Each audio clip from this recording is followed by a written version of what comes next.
What's up, everybody? Watching On Air with Nick Java podcast. I drop daily content here on YouTube. I hope you guys are having a blessed Sunday, September 15th. All right, guys. All right. So we are going to get into today's video.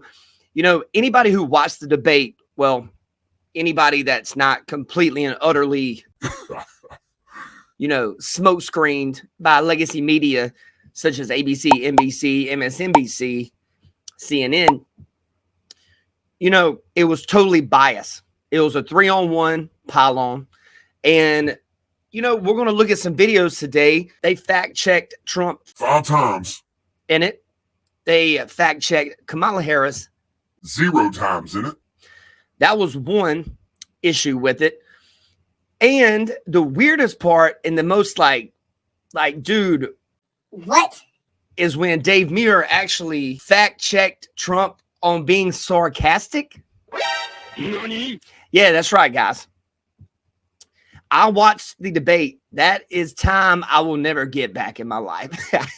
You're crazy. All right, guys, so let's jump into today's first video. Let's get it. You're not like me, like someone who's just watching. You've done this. You've hosted these things before. Right. And you could see that you were seething with rage because these people weren't just not playing fair. They were deliberately trying to kill off one of those two candidates. Facts. Absolutely. It was a 3-on-1 pile-on. It was an ambush, and they went in there prepared to do it. Looking back on it now, going back and, we pulled the transcript and you read, all the questions and how it worked. And every single time Trump tried to bridge away or didn't answer the question and tried to answer either his own sort of thoughts, offer his own thoughts on something, or even meander on defending himself against one of her attacks, they would bring him back to their difficult question. Like, the question was this. Every time she did that, she got a pass. They never once did that to her. Every time he said something they didn't think was true, they fact-checked him. 9 times out of 10, their fact-check was BS. It was made up. It was a lie, or it was an opinion, which had no place at a presidential debate. How many fact-checks did they do of her? None. Her lies were all over the place. She started the debate by saying, you're going to hear a lot of lies tonight. Facts. And indeed, that was true, but they were from her. Yeah. And then, as if on cue, in order to help ABC News in its attempt to stick the stiletto in Trump's jugular, you get CNN's Daniel Dale, the official fact checker of CNN, who looks at this debate and says, he lied 33 times. Kamala Harris, 1.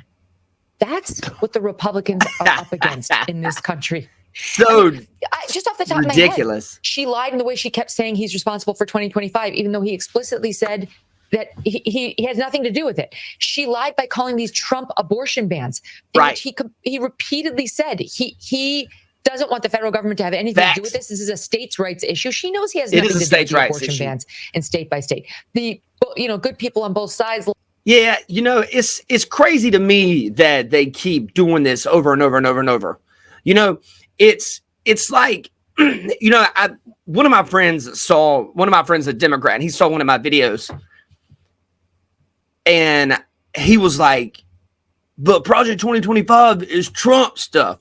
I said, no, buddy. That's the Heritage Foundations. Pew, pew. He looked it up and he was like, man, his stuff really is Agenda 47. I said, yes, of course, man. I've been trying to tell you that for forever. But that's at least one person that gets it, that is intelligent enough to go, oh, I probably shouldn't eat this poison that CNN and MSNBC and ABC and NBC keep feeding me. Despite what you vote for, guys, you're being misled, man. You're being misled. She completely lied. Project 2025 is from the Heritage Foundation, a conservative think tank. Both parties have think tanks. Just because somebody says that they want them to do something like that, that doesn't mean they're going to do it. Trump's agenda is Agenda 47.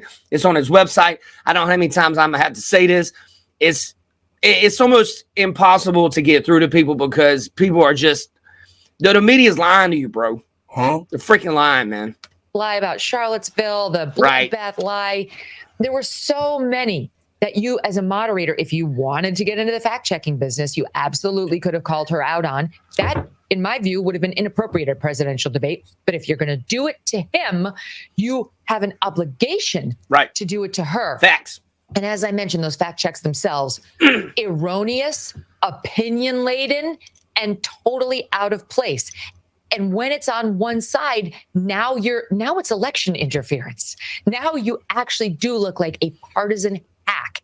The only silver lining to any of this is that I have to believe that the viewers at home watching this understood, if not explicitly, then on a gut level, this is unfair. Facts. I can sense I'm when hoping, I'm watching man. an unfair fight. When I watch a prize fight between two boxers and the ref keeps stepping in when the one starts pummeling the other, but not when it goes the other way, I know something. I know one person is in an inferior position when it comes to a fair contest, and I naturally start to feel some empathy for that person, and actually at the same time, disdain for the two pummelers, or in this case, the three of them.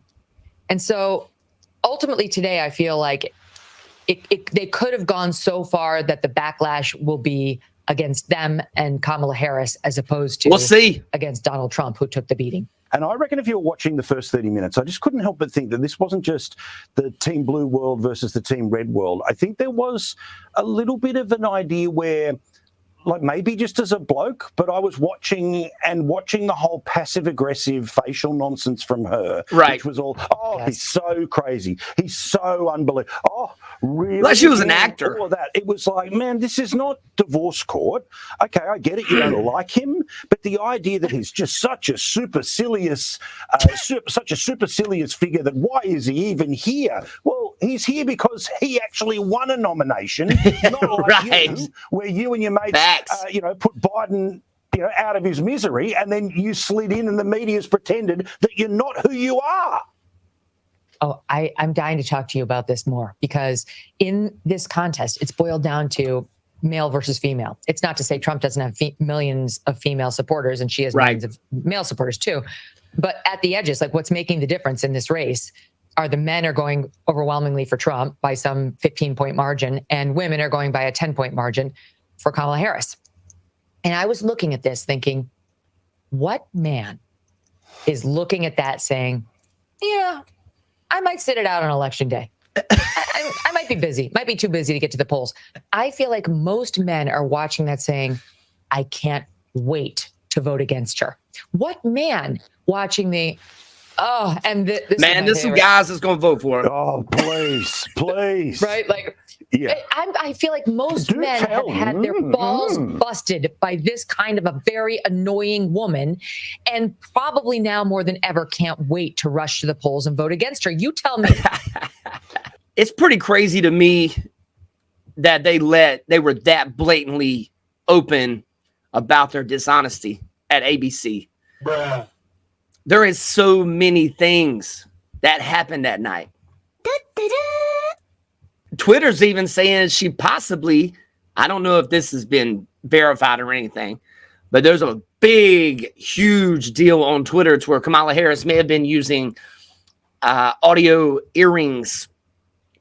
If that's true or not, I do not know, but nothing surprises me with what I witnessed when it came to that debate. They were biased. They fact-checked him numerous times live. They fact-checked her 0 times. She lied about several things.